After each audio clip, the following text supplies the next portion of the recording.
You're listening to the Packernet Podcast Network.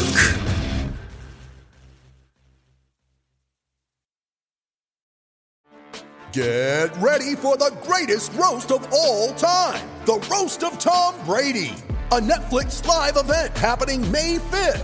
Hosted by Kevin Hart, the 7-time world champion gets his cleats held to the fire by famous friends and frenemies on an unforgettable night where everything is fair game. Tune in on May 5th at 5 p.m. Pacific time for the Roast of Tom Brady, live only on Netflix.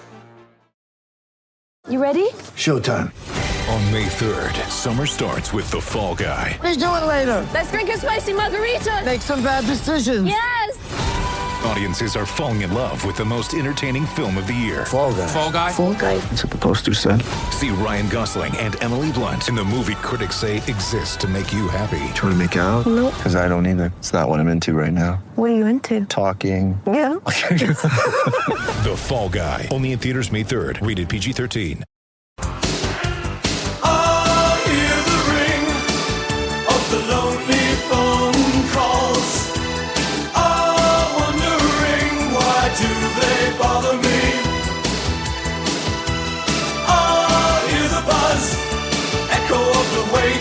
Tone. Asking why are you haunting me? Leave me alone, just keep your stories, your reasons, your recency. Leave me alone, to make the decision they call and see. Go away, leave me alone, I ain't got some time and space, not today.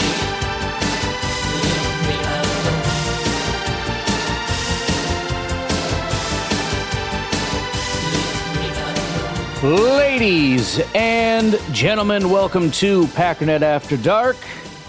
That little ditty was called, "Why Are You Calling Me? Leave Me Alone."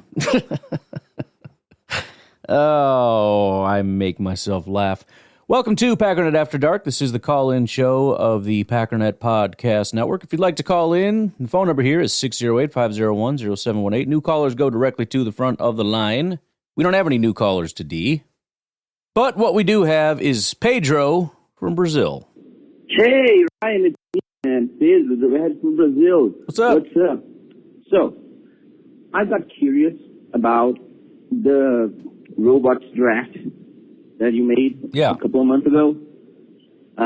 Because I remember Jordan Morgan, but I didn't remember a lot of the other players. So I went back and listened to the podcast again. Oh, you found it?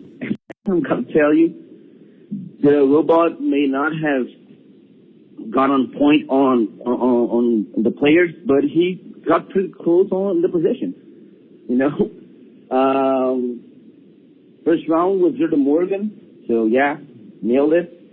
Second round, he went with Kitchens, which is a safety, and Jordan Brooks, which is a running back, which was our third round pick, but that's okay. Yep.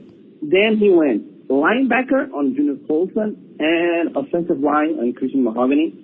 So he didn't double up on linebacker, but he just started grabbing offensive line. Then he went another offensive line, so going 3, just like we did. He doubled up on running back, which is not great. And then he did a couple more draft picks that weren't exactly the positions we drafted. But the last pick in the draft was a corner. So yeah, got to tell you, the robot's not too shabby. So position-wise, he nailed it like over half the draft. And he picked, the only corner he picked was the last pick. So yeah, I thought that was pretty funny. That is funny. Yeah, gotta say that the robot is pretty close to the mindset of the Packers. So yeah, that's about it. Talk to you soon. Have a good one. Bye-bye. Well, I had two thoughts, and then I had a third one that scared me.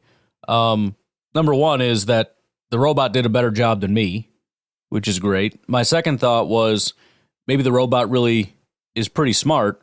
And then the third thought that scared me was maybe Brian Gutekunst is just using AI to do his draft for him, which wouldn't be great.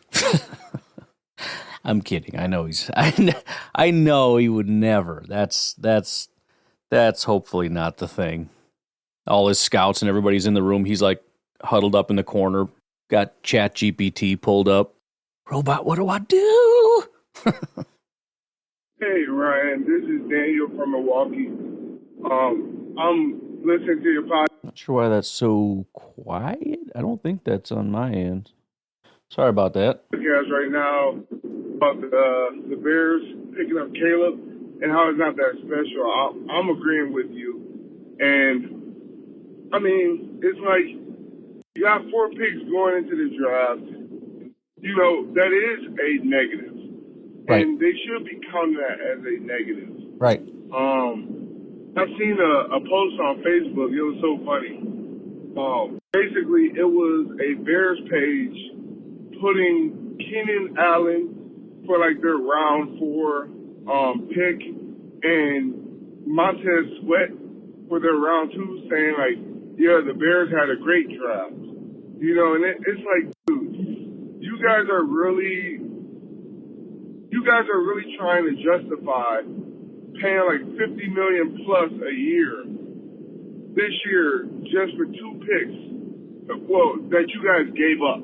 It's not even like, you can't count already proven talent as a draft pick. Right. Like, I don't know, it's so idiotic. But, all right, man, have a good day. Go. And like I said, it doesn't take a genius. You don't need a GM at all to go out and say, this guy's good, let's go get him. Go get a 13-year-old playing Madden. He can go pay all the money to a big-name free agent. So I'm not impressed by that, number one. Number two, you're going to have to prove to me that that's a better long-term strategy for building a team, which I don't think you're going to be able to do.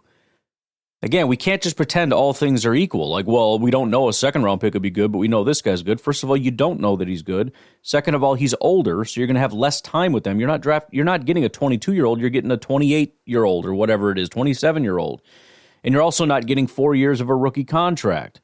You're paying them big-time money, which is why you can't do this, ad infinitum.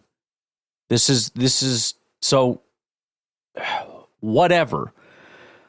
As far as Caleb goes, I had fun making fun of the guy. I thought it was funny, and I will probably continue to do so. Last night, though, for whatever reason, I said, you know what? I want to watch him just for myself. I know I watched him a little bit before.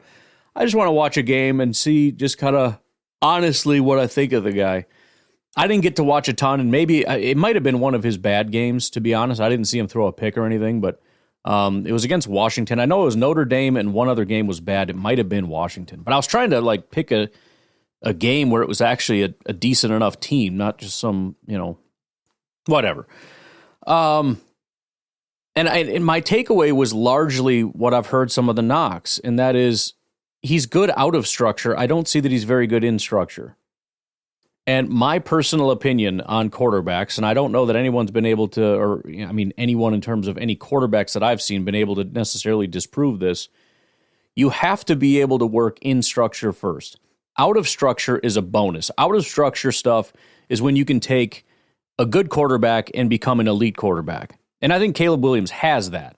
He does that stuff where it's like he makes a play that somebody else wouldn't have. That would have been a sack for, 8 out of 10 quarterbacks. But he stayed alive and was able to throw because he has some crazy arm angle, et cetera, to make something happen. But if you can't see the guy coming wide open across the field and hit him on time, and then you have to break the pocket, and then, you make some crazy sidearm throw to a guy and pick up 3 yards. Yeah, but you lost the 15-yard pass. He also kept doing this thing where he would see it, either he would see it late, or he would see it, and rather than just uncorking it, he does like a double, triple hitch. It's like hitch, throw. It's like, bro, you got to just throw it. Like, if you see it, boom, you got to go. So, just from what I saw, that's a serious issue. Now, if he can get better at that, and then you add on the stuff that he can do outside of structure, he's going to be an elite quarterback. But if he can't figure out the rest of the stuff, if he can't just operate a basic offense, he's going to be a terrible quarterback. he's going to be Justin Fields minus all that athleticism. So we'll see. I don't know. I don't think it's going to happen early. I'd be surprised if he came out early and just tore things up, which is going to be a big problem because the whole concern with a lot of people is he's going to get in there and he's going to get ruined. And even though he wasn't talked about it as a guy that needed to sit, I don't know why we would think that he could just come in day one and just operate. Because the other thing is, it's real dangerous. I mean, it could be real ugly, especially when you add in the extra added layer of NFL defenses. This is not college anymore. Your guys are not going to be quite as wide open. It might be a good situation in Chicago where you might have some guys open. But even then, the windows close so fast. The defenders move so fast. Everything happens really, really fast. A lot of those sacks you were able to evade, you're not going to be able to evade because there's bigger, stronger guys that are going to bring you down. There's faster defensive linemen that are going to be able to chase you down. So everything is harder. And, when it's the whole game of inches thing, I don't know. I don't know that that's going to be something that's, and again, I'm not just trying to be biased and say he's going to be terrible. I'm not saying that. But what I'm saying is what I saw from Caleb Williams is not good enough. It's just not. The extra stuff is great, and he's going to make some cool highlight throws, and it's going to be just like it was before, where Bears fans are going to have lots of highlights to work with to prove that he's an elite quarterback, missing the larger point that he's not an overall good quarterback. He's a bad quarterback that does cool stuff, just like Justin Fields was. The elite rushing highlights and all the other highlights and everything else. I mean, 90% of it was rushing highlights. But we'll see. I mean, I just would be surprised if he came in, and I don't even necessarily want to say he's going to have a terrible outing, but I just think there's going to be some real concerning signs. There's going to be some really concerning decisions, some really concerning throws. It's going to be one of those things where you got the QB school guy going back and being like, you got to clean that up, man. You got to get that footwork out. You got to see that. You got to throw that. That kind of stuff, which is exactly what he was saying about Fields, which, it's like I said, I mean, he just reminds me of Justin Fields. I mean, all the issues are the exact same. It's just a matter of whether or not he's going to be able to overcome them. But I don't know. I mean, maybe there's other games where he's much better at it, and he was just flustered in the couple games that I've seen.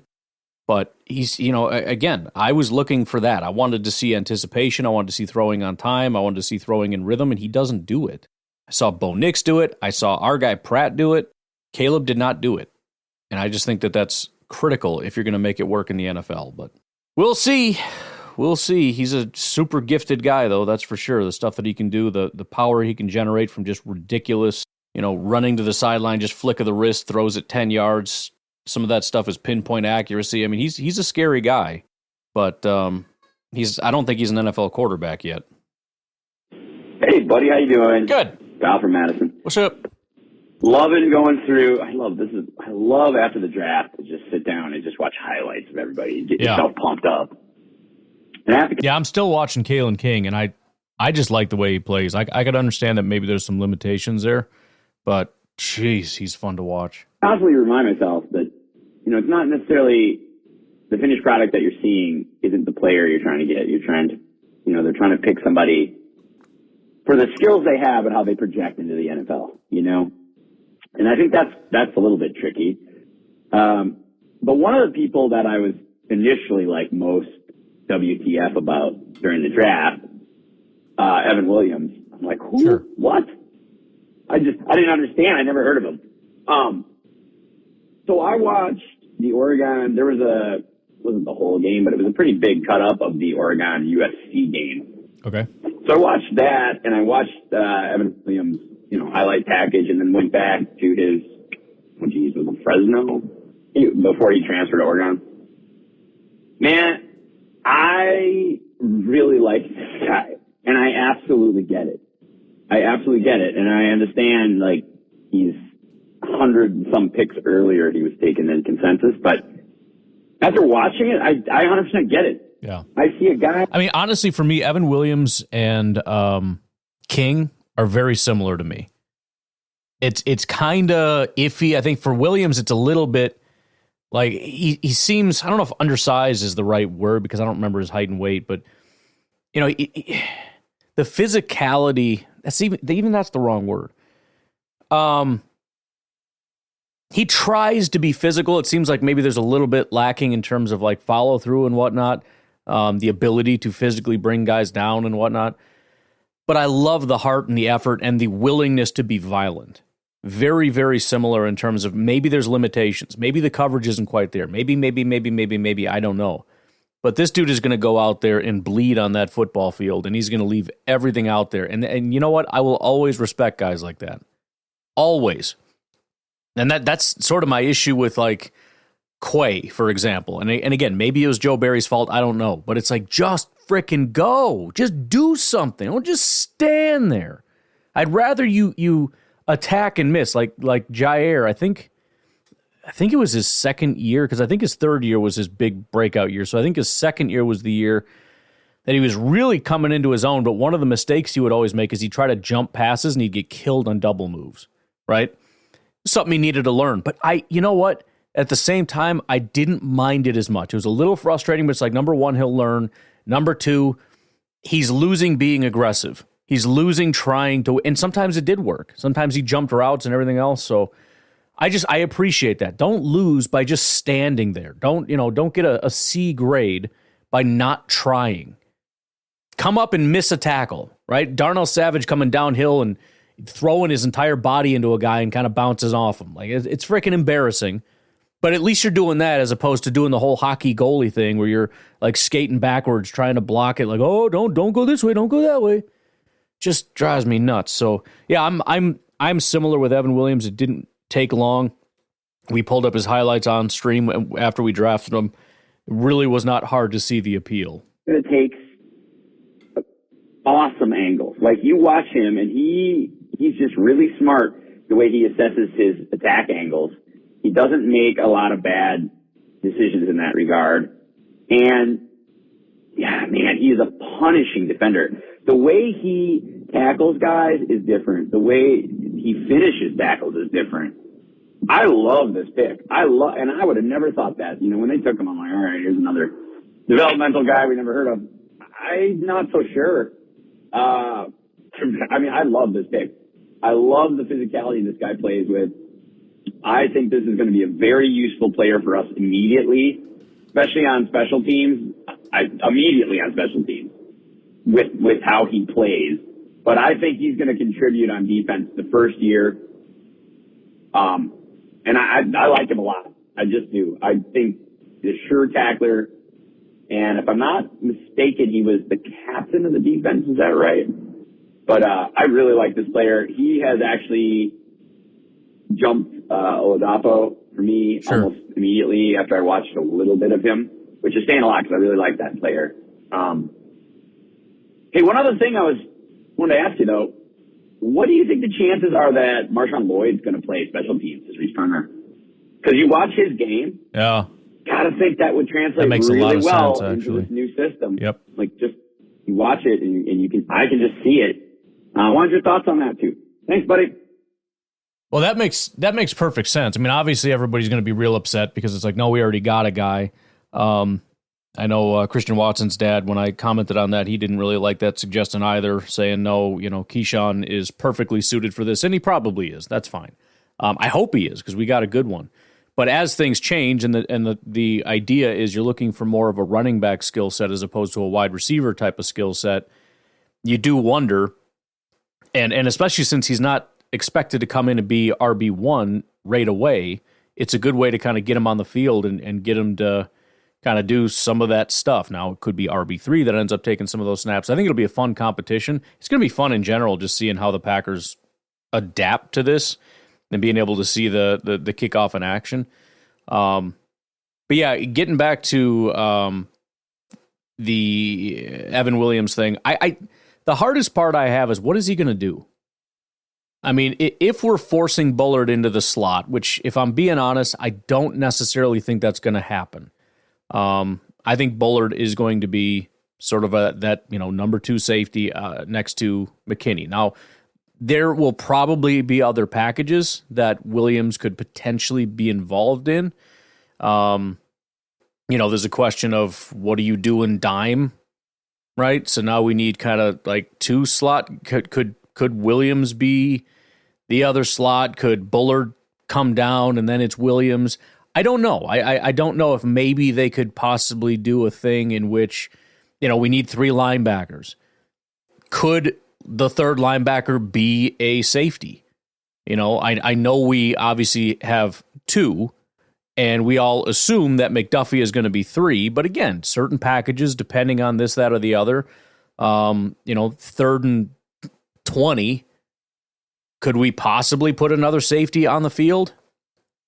Or even just it could be Quay and Evan Williams as your 2 linebackers in that very obviously nickel or dime situation. I don't know.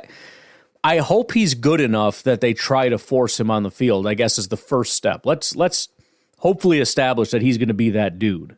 And then from there, it's a question of, how do we utilize him? I have a feeling you want him close to the line of scrimmage because this whole thing is blitzing. That was sort of his number one attribute coming out of college. So if you're able to possibly get him in a slot role or bring him in as a linebacker in certain situations, I think that could possibly be interesting. But we'll see. I think the Packers love this. It's a question that they haven't answered either. They're going to throw everybody out there. They're going to see where they're strong. We got a defensive coordinator who's got a ton of pieces. He's just got to figure out how to best put this puzzle together. So we'll see.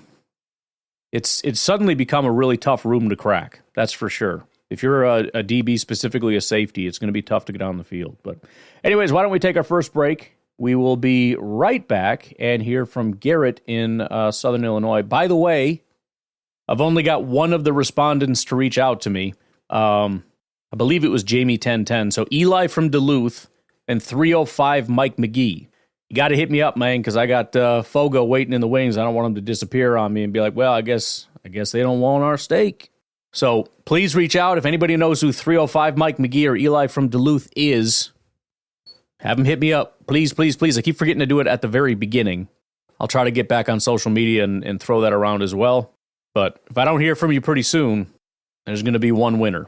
So 305 Mike McGee, Eli from Duluth, and if I got it wrong, then Jamie 1010. But I think that's the person that has responded so far. We'll take a break.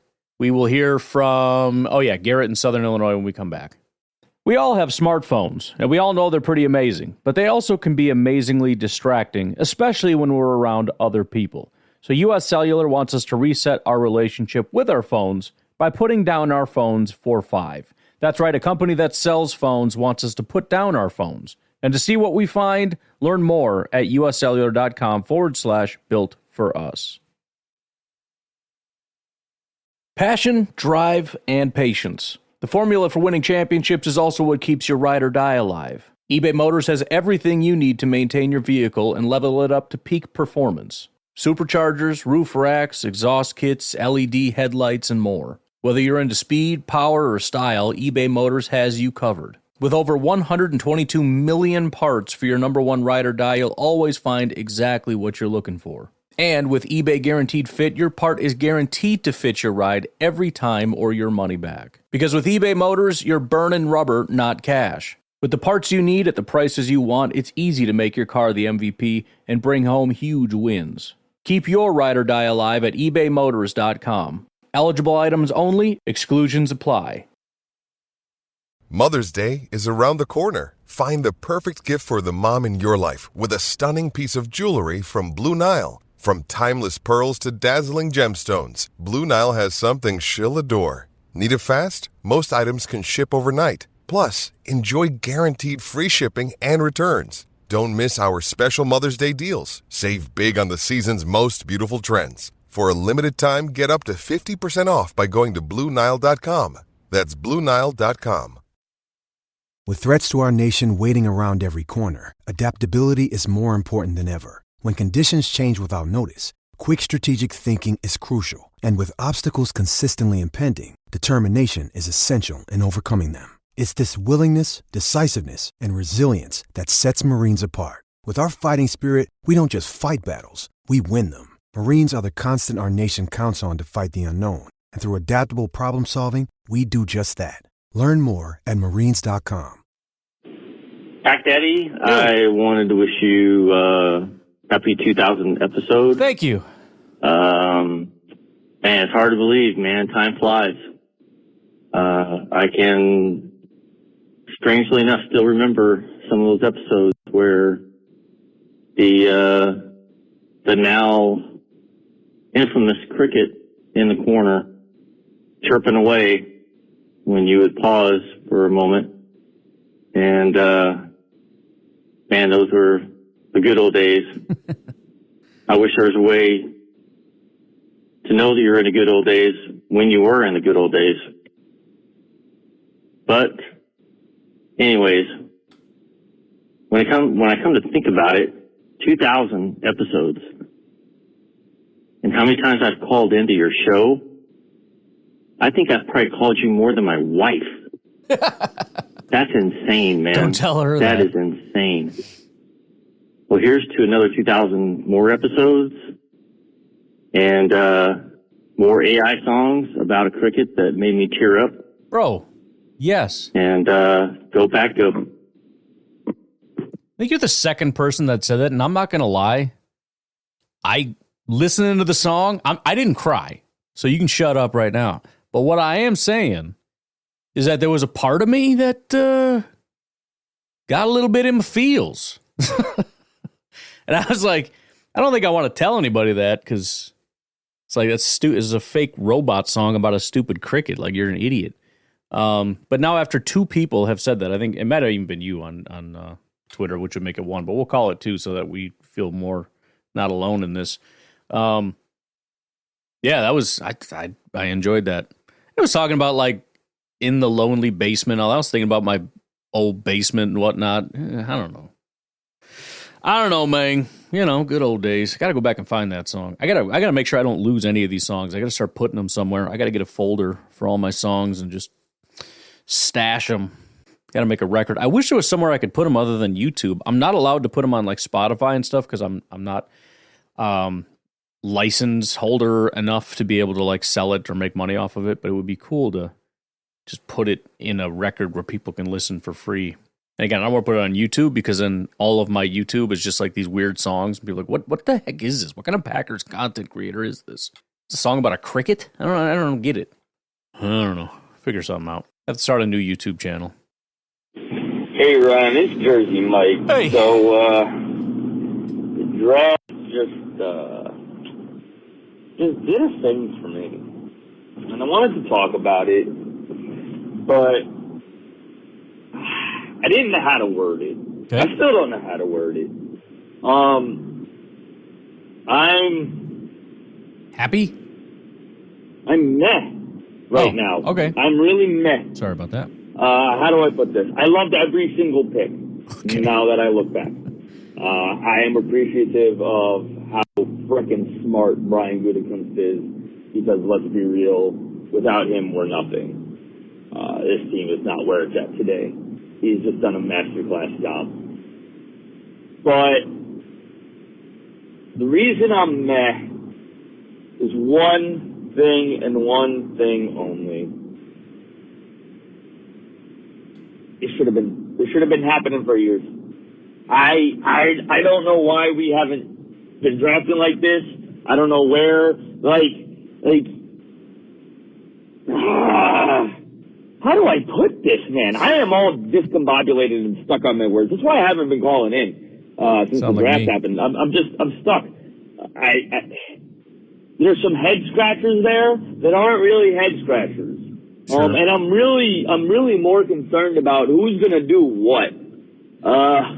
Where is Javon Bullard playing? Where is Keyshawn Nixon playing? Where is Katan Oladapo playing? Where is Evan Williams playing? Is Evan Williams going to become a linebacker? Is he a priority backup linebacker / special teamer? Because we got a bunch of safeties back there.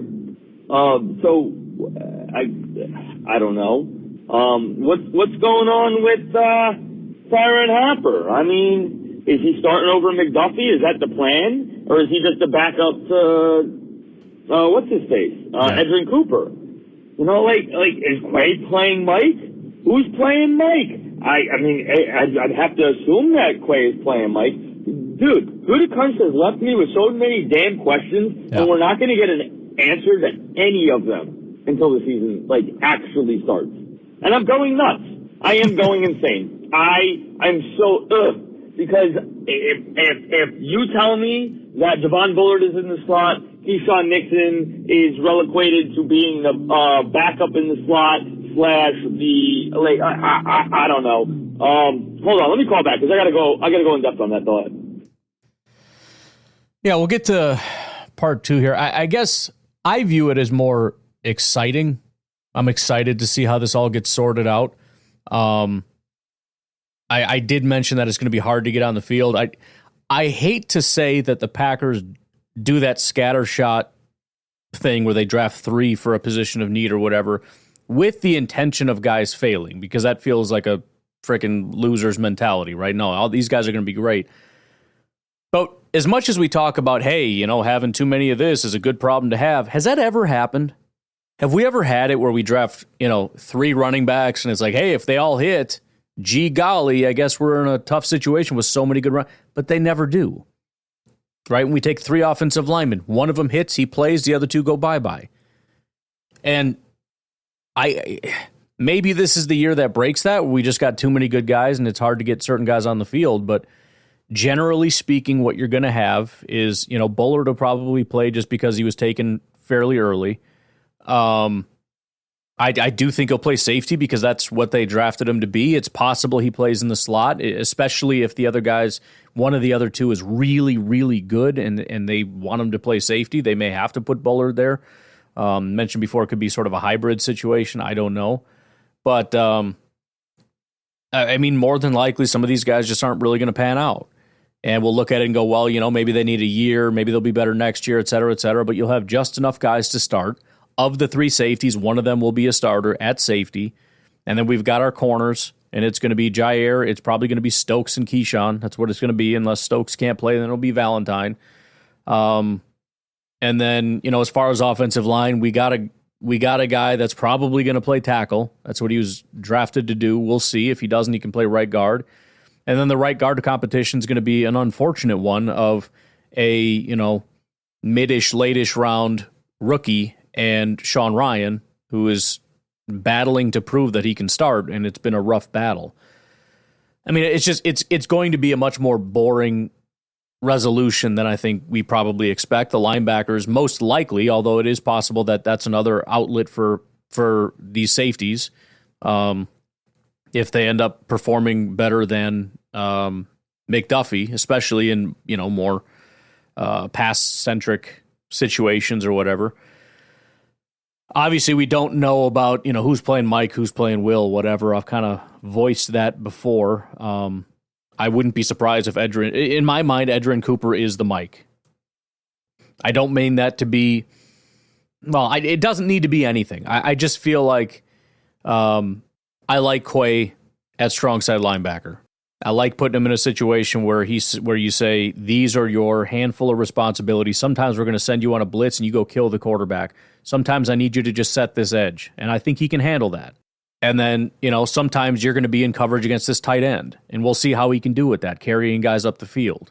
But it's simpler than what I feel like he was doing before, where he needed to read the whole defense. And I don't think it went very well. Everything was overly cautious and did. Now, I don't know anything about Edgerrin Cooper and whether or not he can perform there. I've heard him being referred to as a weak side linebacker, a strong side linebacker, a Mike linebacker.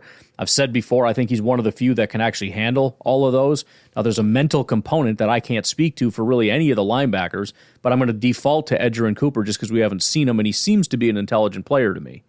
So that's where I lean. But I completely understand the idea of, hey, we got this first-round linebacker. He's been around. He's our Mike. Very possibly could be the situation. He's got some familiarity with making the calls, and he knows a lot of these defensive players and communication and all that stuff. Fair enough. It's still probably going to be a somewhat simplified role compared to what he had in the past. So, but yeah, I view it as exciting. The only thing that's frustrating is it's hard to speak to anything because I don't actually know their role. It's hard to speak about Bullard as a safety when he might not be playing safety. It's hard to speak about Williams when I don't have any idea what his role is, if he even has one. I can't talk about him as though he's in McDuffie's spot when McDuffie exists. I can't talk about him as the safety when Bullard is probably the safety, or as the slot when we have a slot in Keyshawn Nixon, other than to briefly speculate that it's possible. But let's get to part 2 of Jersey Mike's call. Hey, Raj, Jersey Mike. So my whole thought process was it'd be really interesting to see if they did their best job to get Keyshawn Nixon and Javon Bullard on the field at the same time. And I was wondering, how the heck are they supposed to do that? Like, seriously, what are they going to do that? And the more I thought about it was Javon Bullard at strong safety in base formation with Ja and Keyshawn on the boundary. Then, in nickel situation, it's the same thing, but you bring whoever your outside corner is, Stokes, Valentine, whoever, King, you bring him out to the boundary, you throw Nixon in the slot.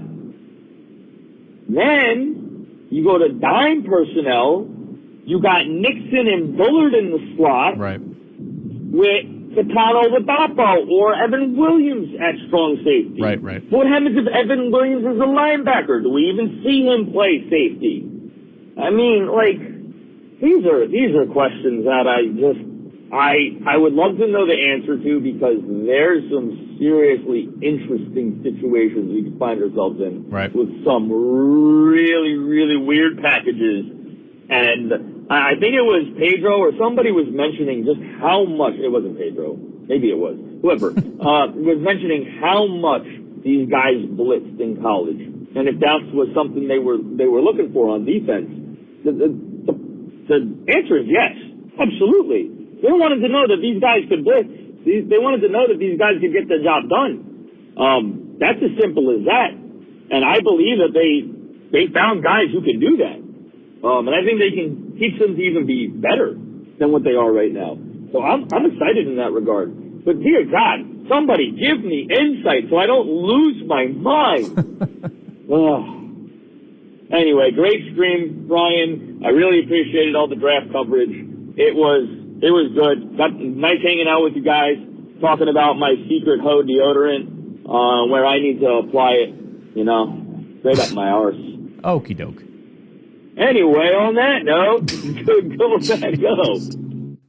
I don't think I have to bleep that. I don't know. I'm not sure the rules on using Irish slang or whatever.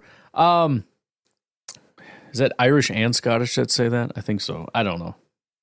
But yeah, the blitzing thing is interesting. And I think, I don't know this, but I believe one of the sort of differences between what you would see from Joe Barry and our new defensive coordinator, Hafley, is we know Hafley likes to be aggressive.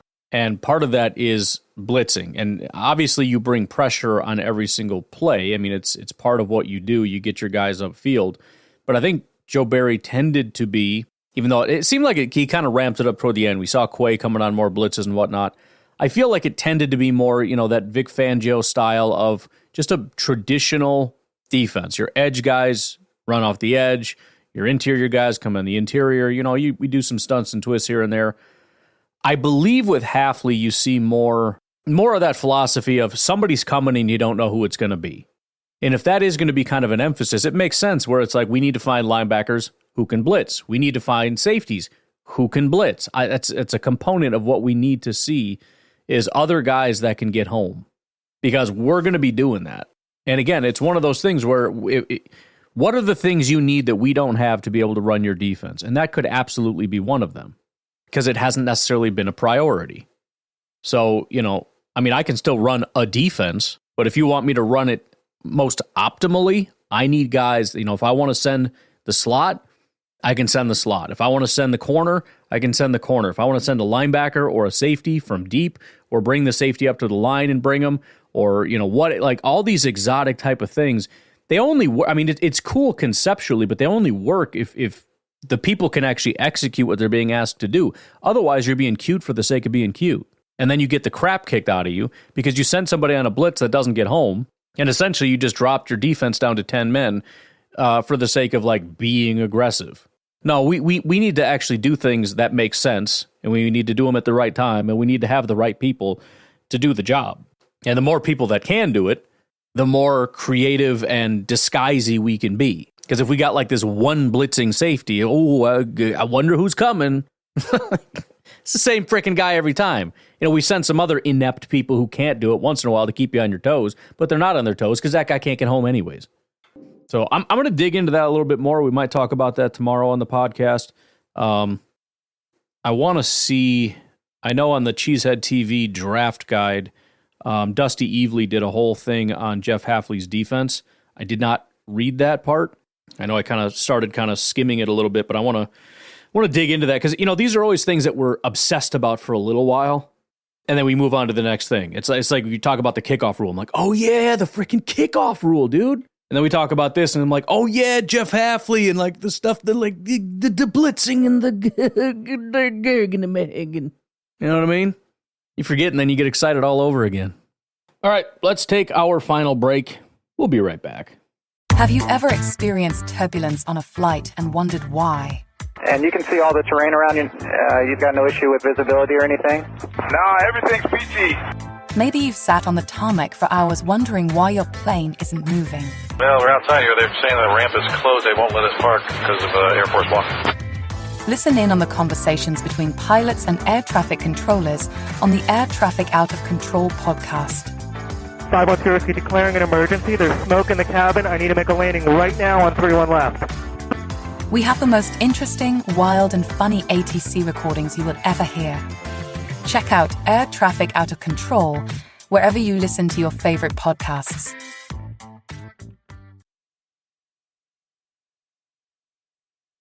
Hi, Ryan. It's Rainey, Minnesota. Hey. Well, it sure is nice to see that we can live in the heads of the Chicago Bears, rent-free. I just saw what their clown rookie wide receiver, new draft pick, said about hating Green Bay. Probably doesn't even know where it's at on the map, but of course he's out there bumping his gums like the rest of the Bear fans that I'm seeing now online telling me how great their offense is going to be and how they're going to decimate Green Bay. Oh my God, what is going on with these clowns? They're getting right up there with Viking fans. This is ridiculous. And the fact that we don't even think about them? Right. Wow. And for any Minnesota fans out there or Detroit fans that might listen to anything else besides their propaganda, just remember, in Green Bay, we don't hang division championship flags. We only hang world championship flags. And that's the difference between the organizations. Maybe someday you'll reach our level. Anyway, keep doing what you're doing, Ryan. Love it. Go Pack, go. Bye. Yeah, you're not wrong. I mean, I saw that on social media. I mean, and they do this every time. It was Roma Dunze, I think is who it was. The reporter asked basically, like, how much do you hate Chicago? And he seems like a good dude. Of course, he's going to play along. He's like, oh, yeah, I totally hate him or whatever. I don't know what his answer was, something to that effect. But then you had, the response from Packers content creators was essentially, never in the history of the world have you heard a reporter ask a new rookie, how much do you hate the Bears now? It doesn't happen. Since the days of Lovie Smith, and probably even before that, this has been the only obsession with the Chicago Bears. It's the only obsession they've ever had. It's not win the division, it's beat the Packers.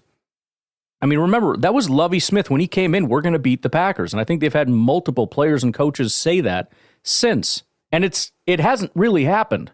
I mean, there have been a couple wins, but overall, it just hasn't happened. It's been failure after failure after failure. Maybe take your eyes off the Packers for a little bit and just learn to be a good football team. Something to think about. I don't know. Up to you, I guess. Hey, so I'm driving down the road listening to the After Dark last night. Does Kyle from Madison live on like some majestic butte with eagles soaring above him? Because it sounded like there was an eagle screaming right above him. That was awesome. I just had a big comment about that because that was amazing. Go back out. I don't know. It might have been my cat in the background or something. I don't know what that could have been. Steve in Alaska, what's going on, man? Hey, Ryan. Steve in Alaska. I just thought of something. I was listening to Pedro. You just started talking, and you know what? Got to shout out to Pedro. Congratulations, bud. You're going to get to see all this year's draft picks. Yeah. Whoever does get to play. in the first season game before any of the rest of us get to see them because they're going to be at your place. So you're going to get to see the new team first. You lucky dog. All right, man. That's all I wanted to do. Wanted to say before I forgot. Go Pack. You're going to need Pedro calling in, giving us his scouting reports on the guys because, you know, like you said, he's going to get first look. You gotta get up close and personal, too. You know what I mean? Get up in there. Talk to him. Interview him. I'm just saying. Speaking of Pedro, what's up, Pedro? Hey, Ryan, it's me, Pedro, right from Brazil, man. What's up? What's up? So, I was just analyzing Love that so much. I don't know why. All the NFL teams. And I was kind of ranking them here, but in tiers, you know, not just the best and the worst. I just put them in tiers. And I got with a top 10 here, actually top 11 because there's a honorable mention here. But, you know, I want to share with you. So, yeah, that's it. The first tier, I have 4 teams. I have the Chargers, who, in my opinion, may have had the best draft. The Cardinals, Steelers, and Washington.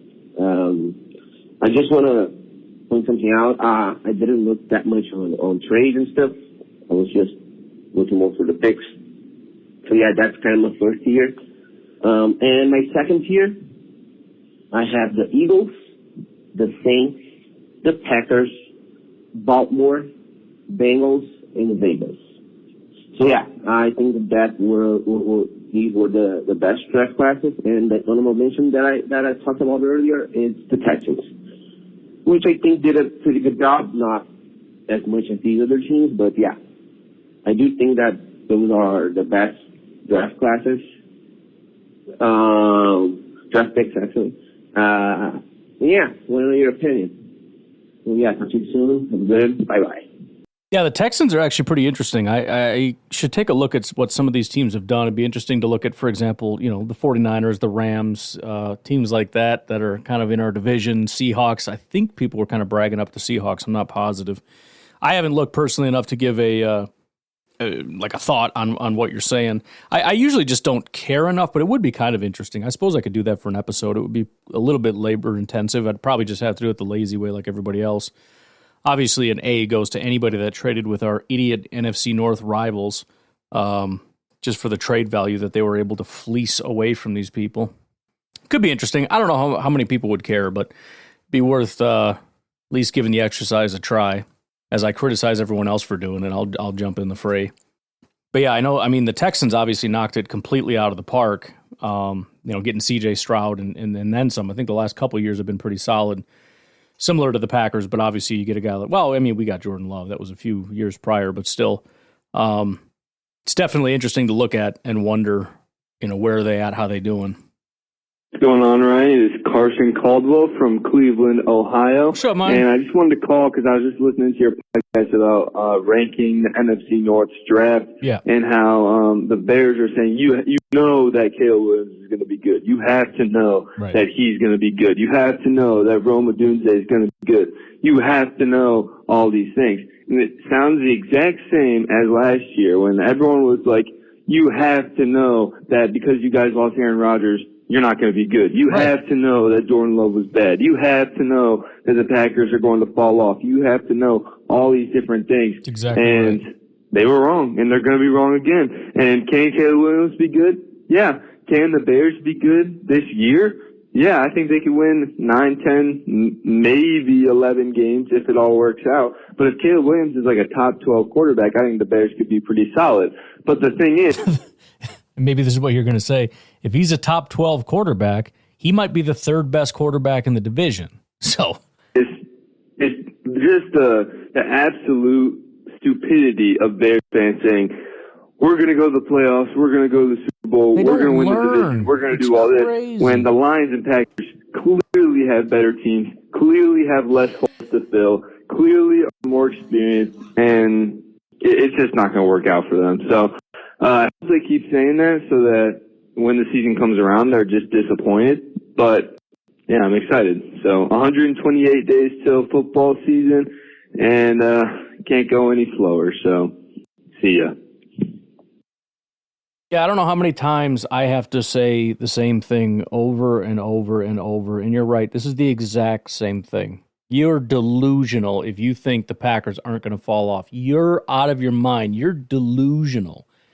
They said the same thing about Justin Fields. I remember on this podcast saying, dude, you're probably right. He's probably going to be really good. But you have to wait and see first. Don't start chirping before it happens. And they wouldn't listen. They just had to go running off, spouting off.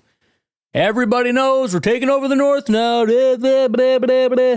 it's the same crap. And the bottom line is, look, is it possible? Yeah. Is it even plausible or even likely? You got at least as good of a shot as you had when you drafted Justin Fields. It's about the best I can give you. Oh, he's a better prospect. Okay. I mean, in my opinion, he's the same but different. You got a guy with the exact same issues. One guy could run for 1,000 yards in a season. Most athletic, freakish guy you've ever seen at quarterback, with the exception of like Vic and Lamar. Now, instead of that, you replace that with a guy that does all the crazy arm angle stuff. Like, okay, cool. I'd say it's about equal. Until we can see Caleb actually do the quarterback things, like not the fancy stuff. I get the fancy stuff. I know what Justin's fancy stuff was. I know what Caleb's fancy stuff is.